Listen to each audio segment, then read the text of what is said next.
this remote area in Vietnam's northwest, it's rare for people of Lo Van Kim's generation to have completed high school. Poor roads, long distances, and difficult terrain have made it hard for kids to get an education. But Lo had ambition. Bởi vì hồi trước em bắt đầu học ngành thú y này là do cũng có một số hoàn cảnh là đợt đấy là gia đình em chăn nuôi. Nhà em cũng chăn nuôi xong là bị một đợt dịch về nhưng mà hoàn cảnh gia đình không ai đi học về cái ngành này, xong về gia súc gia cầm thì chết hết. Xong em mới quyết định đi học vào cái ngành chăn nuôi thú y này. Thanks to a collaboration between Vietnam's government and international agencies, a school opened near his village. Under this project to boost education among disadvantaged communities, Vietnam and its international development partners have built hundreds of schoolrooms and dormitories for boarding students, as well as training more than 30,000 lower secondary school teachers. But like many in this impoverished corner of the country, Lo's father struggled even to provide enough food for his family and was set to withdraw his son from school. A scholarship enabled Lo to complete high school and continue beyond that. Trong bản thì có 12 người cùng lứa tuổi em là đi học. Vâng ạ, trong 12 người đấy chỉ có một mình em là đi học hết chuyên nghiệp. Vâng ạ, bởi vì thời buổi đấy là đang kinh tế khó khăn. Thì nếu mà đi học vào ngành này thì rất là không phải là đi học là ngành mà là gọi là chỉ là đi lên thành phố thị trấn thôi là cũng rất là khó khăn rồi, bởi vì trên vùng cao mà đi vào thành phố là không đi qua vào đấy lại nhiều, cũng rất là khó khăn. He's now the only veterinarian for the area and the pride of his family. 400 kilometers southeast in the bustling capital Hanoi, such a success story would hardly be exceptional. Vietnam is one of the most dynamic and rapidly growing economies anywhere. In recent years, Vietnam has seen the emergence of a large and rapidly growing middle class, especially in urban areas. It has also transformed into an economy based mostly on people earning wages rather than eking a living from the land. In urban areas, sites like this squatters' settlement in Ho Chi Minh City that would be commonplace in much of South or Southeast Asia are rare in Vietnam. We are seeing immigration into urban areas. This immigration is very controlled, and the government is also giving incentives to Vietnamese citizens to build houses. And the government will pay to connect this house to electricity and water pipes. So this actually prevents slums totally. Vietnam's poverty rate has plunged from around 58% in the early 1990s. Vietnam's poverty rate is today below 10%.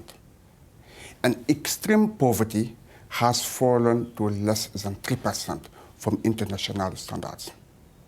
This reflects how much the country has successfully done in terms of poverty reduction.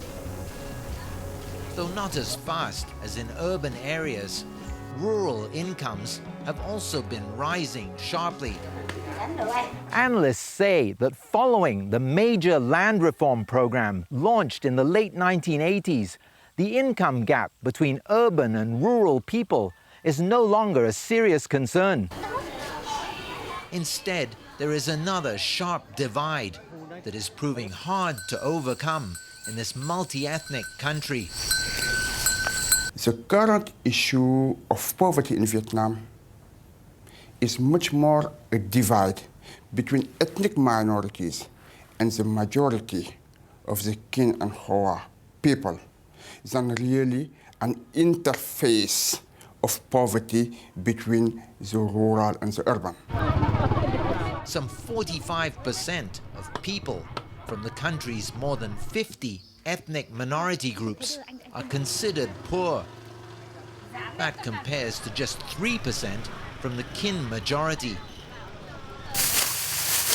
A multitude of factors contribute to the problem. The ethnic minorities tend to live in remote areas with poor connectivity. That in turn makes it difficult to access healthcare, education, markets. Then there's the language barrier, with 1/3 of people from minority groups never learning Vietnamese. It's very difficult to reach them, it's very difficult to educate them, and thus it's very difficult to get them out of their poverty conditions. Working with international agencies, Vietnam's government is striving to make sure no one is left behind by the country's breakneck development and helping people to move beyond mere subsistence.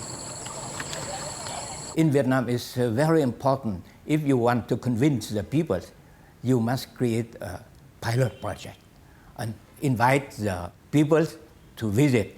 And the people say, oh, this guy, he is successful, why not me? It's much more better than thousands of words. The second Northern Mountains Poverty Reduction Project is doing just that. These ethnic Hmong women dress in their finest clothing to meet with officials from the project. Under the project, communities form groups to jointly create a business plan, invest in activities to boost their incomes, and determine how best to reinvest their earnings.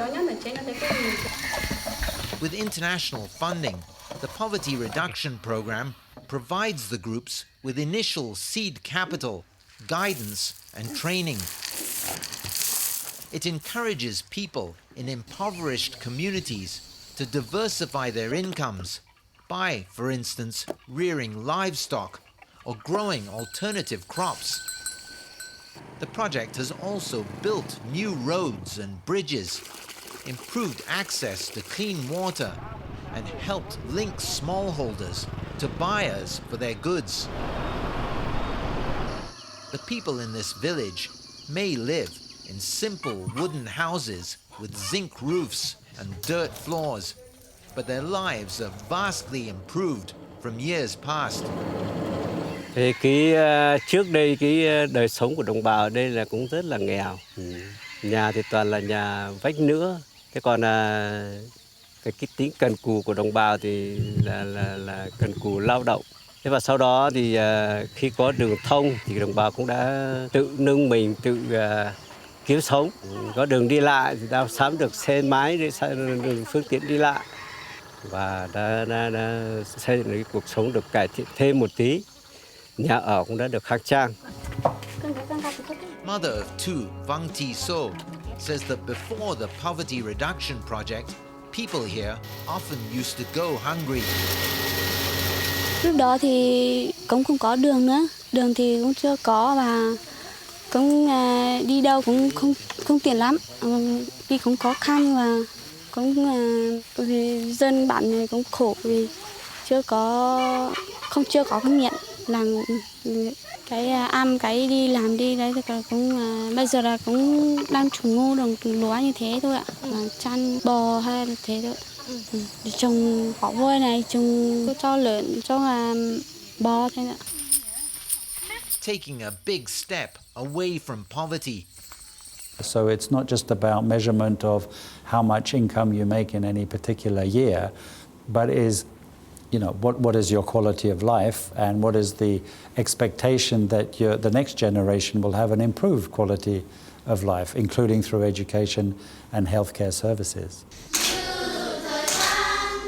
Education rates among groups in the remote areas remain low, though. And I think it's a key issue for Vietnam to convince and to provide an up-to-date and localized content of education. It's useless to apply an education program from Hanoi to the mountainous region because there has so many things different. Schools schools with boarding facilities like this one are helping make education more accessible and appealing to people in the northwestern highlands. Có những em thì ở những bản xa thì cách trường khoảng 13 km, và trong số những em mà ở xa, cách trường xa như vậy thì đa số là các em được nhà trường là vận động là xuống ăn ở tại đội trú để đảm bảo cho công việc học tập tại trường. The government is providing financial support to encourage parents from remote communities to send their kids to school and keep them there. Education changed the course of Lo Phan Kim's life and that of his family. Where once they didn't have enough to eat, his family can now put on a lunch to honor staff from the school and officials of the program that made it all possible. Not that life is easy. During the week, Lo works some 60 kilometers from home, only returning to be with his young family and tend to the animals there on weekends. Cũng gọi là thu nhập thì cũng thu nhập ít thôi, bởi vì là em đi công tác xa nữa, là tiền xăng này, tiền các thứ em đi công tác xa nữa thì cũng phụ cấp cũng ít, thì cũng chỉ là được một ít thôi. Thì mua gọi là cũng chỉ mua cũng không đủ tạm để gia đình hoạt động của gia đình. Lo's work is helping maintain the health of animals that are critical to the livelihoods of people in the area. Thì mới xã là có một thú y là nó tốt ở chỗ là ví dụ như là nếu mà một xã đấy mà không có thú y mà gọi thú y khác vào ấy, thì dụ như là bệnh Nhật Tháng thì chẳng hạn thì nó có thể là chết từ trong 1 đến 2 tiếng thôi, mà gọi từ thú y xã vào, từ ngoài xã khác vào thì nó có thể mất 2 đến 3 tiếng đồng hồ, mà từ nhà chú họ vào đến nơi mà có dịch bệnh ấy là con trâu hoặc là con dê đấy đã tử vong. In neighboring Son La province, villagers are busy tending to their animals, made possible by the Poverty Reduction Project. By improving infrastructure, providing new means of income, and better linking farmers to buyers, the program has on average at least doubled participants' earnings. Phang Thi So is counting on a brighter future for her 2 children. Về trở thành một cán bộ như thế. Con út muốn là bác sĩ cơ. Con bảo là muốn đi là bác sĩ. Con cả thì bảo là muốn đi công an. Con sẽ ủng hộ cho, nếu là sẽ là hết mình. Veterinarian Lo also has high hopes for his children and the others in the village. Còn về tương lai của con em sau này, em muốn cho nó đi học cao hơn và vươn lên cao hơn, lên đại học. Và bởi vì nếu càng ngày càng học sinh đến hơn để cho các con cháu sau này nó sẽ phát triển hơn ở vùng nông thôn mới. Unlike when he was growing up, the children in this region now have academic and professional success stories to aspire to. Vietnam's dynamic, fast-growing economy and rapid development won't pause for people in remote areas to catch up. But Vietnam is striving to make sure that by improving connectivity, healthcare, and education, the gap will not widen further and that no group will be left behind. For Assignment Asia, I'm Rian Maelzer in Vietnam's Northern Highlands.